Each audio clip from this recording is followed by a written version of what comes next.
የኢቢኤስ ጋዜጠኞች ሉላ ገዙና አርቲስት ዳንኤል ተገኝ ተሞሸሩ።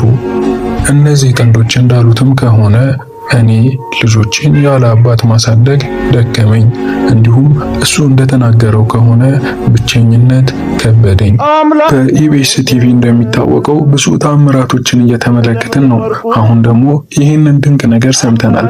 እንደሚታወቀው ሉላ ገዙ በብቸኝነት ስትሰቃይ እንደነበርና ብቻዋን ልጆቿን ማሳደግ ከብዷት እንደነበርም ከዚህ በፊት በነበራት ኢንተርቪው ላይ ስትናገር ሰምተናል። እንዲሁም ከወራቶች ቀደም ብሎ ከልጁ እናት ጋር የተለያየው ዳኒ ብቸኝነት የከበደው ይመስላል። ሁለቱ ዝነኞች ከአሁን በፊት ስለሚሰሩት ስራ በሚገባ እናውቃለን። እነኚህ ተወዳጆች የፍቅርና የትዳር ህይወታቸውንም እናስቃኛቸዋለን። ቪዲዮውን ከወደዳችሁት ላይክ እና ሰብስክራይብ በማድረግ ታሪኩን ይከታተሉ። የዳንኤል ተገኝና የሉላ ገዙ ታሪክ የጀመረው ከአመታቶች በፊት እንደሆነ መረጃዎች ያሳዩናል። ዳኒ ወደ ኢቢኤስ ቲቪ ከመምጣቱ በፊት እንደነበር ይናገራል። ግንኙነታችን ከ5 ዓመታት በላይ የቆየ ነው ሲልም ተደምጧል። ከቅርብ ጊዜ ወዲህ ግን ጉዳዩ ከጓደኝነት እንዳለፈ በሚያሳዩ ነገሮች ፍንጭ ሲሰጡን ቀርመዋል። እንደሚታወቀው ዳንኤል ተገኝ ባለብዙ ሙያ መሆኑን የሚታወቅ ነው። ወደ ኢቢኤስ ከመምጣቱ በፊት በቲያትሩም ሆነ በፊልም ስራው ላይ የተወጣለን ነበር። ማክቤልን የመሰለ ድንቅ የፍቅር ፊልም እንዲሁም ስሌት ወይስ ስሜት የሚለውን ምርጥ የባልና ሚስት ችግር የሚፈታ ፊልም ላይ ድንቅ ብቃቱን ያሳየ ከሀገራችን የፊልም ተዋናዮች መካከል በብዙ እንስቶች የሚወደድ የብዙሃኑን ሴት ቀልብ የሰረቀ መልከ መልካም እንደሆነ ሁላችንም ምስክር ነን። ዳኒ ቅንጡ ሰርጎች ፋሽን በነበሩበት ጊዜ የእንትና ሰርግ ከእንትና ሰርግ በላይ ሆነ ተብሎ በሚወራበት ጊዜ 2 ጊዜ ድል አድርጎ ደግሷል። አንድም በዓለማዊ ህይወት የደመቀ ሲሆን፣ ሁለተኛው ደግሞ ትዳሩ እንዲበረክትለት በሚል ሐሳብ በመንፈሳዊ ቦታ ተሞሽሯል። ሰርጉን የተወነበት ቀን በጥምቀት ቀን ስለነበረ ይታወሳል። ዳኒና ሚስቱ ትዳራቸውን እንዲዘልቅ የተቻላቸውን ቢሞክሩም የፈጣሪ ፍቃድ ነውና አልተሳካም። ዳኒና የቀድሞ ሚስቱ ወደ ስዊድን በመሄድ ለመኖር እንደሞከሩም ይነገራል። ሆኖም ዳኒ በኪነ ጥበቡ ህይወቱ አድርጎ ያስብ ስለነበረ ሌላ የታየው ህይወት አልነበረም። ምክንያቱም አርት ህይወት ነውና። እናም የዳኒንና የቀድሞ ሚስቱን በታቦት መባረክና የአባቶች ምርቃት ትዳሩን ከመፍረስ አላዳኑም። ምክንያቱም በአንድ ቃል ምልልስ ላይ እንደተናገረው ትዳሩ ጭቅጭቅ የበዛበት እንደነበርና ሊግባቡ እንዳልቻሉ ዳኒ ተናግሯል። ሰሞኑንም የዳኒ የቀድሞ ሚስት በማህበራዊ ገጿ ላይ እኔና ልጄን ትቶናል፣ ሲንግል ማም ሆኜ ልጄን ብቻዬን ማሳደግ ከብዶኛል ብላ ስትናገር እንደነበር ሁላችንም የሰማነው ታሪክ ነው። ልጅ ከተፈጠረ በኋላ ህመሙ ሸክሙ የሚከብደው ሚስቶች ላይ ነውና ልጆችን ማሳደግ ለነሱ ከባድ ይሆናል። እናም አብዛኛውን ወንዶች ከፍቺ በኋላ ነገሮች ቀላል ይሆንላቸዋል እና ዳንኤልም ይህንን የፈለገ ይመስላል። ነገር ግን ሉላ ገዙም ከቀድሞ ሚስቱ ጋር ተመሳሳይ ታሪክ አላት። እሷም ሲንግል ማም ናት። ሉላ ገዙም የፍቺን ጽዋ የተጎነጨችው ገና ከማግባቷ ብዙም ሳትቆይ እንደሆነ ይታወሳል።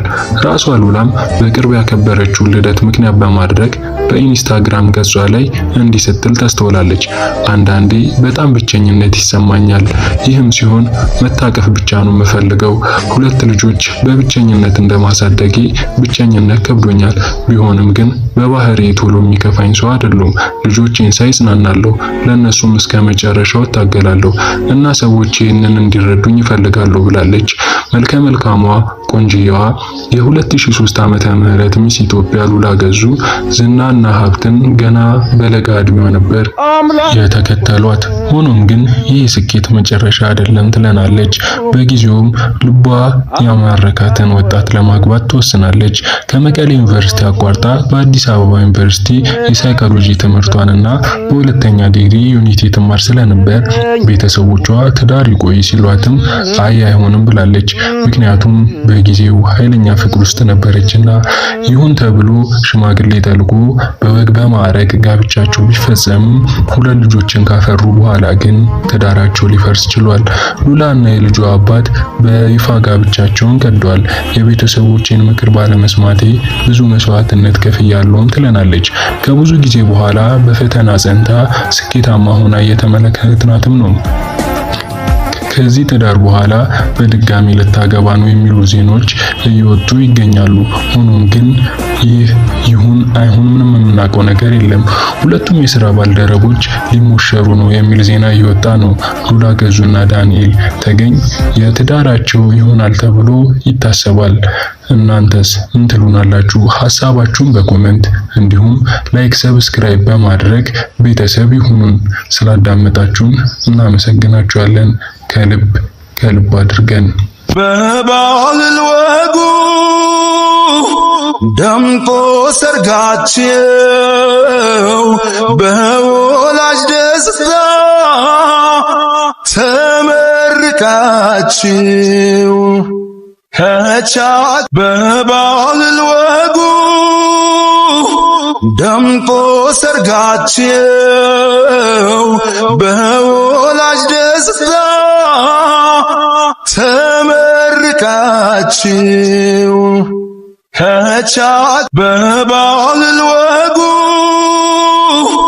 ደምቆ ሰርጋቸው በወላጅ ደስታ ተመርቃችሁ ከቻት በባህል ወጉ ደምቆ ሰርጋቸው በወላጅ ደስታ ተመርቃችሁ ከቻት በባህል ወጉ ደምቆ ሰርጋቸው በወላጅ ደስታ ተመርቃችሁ ከቻት በባህል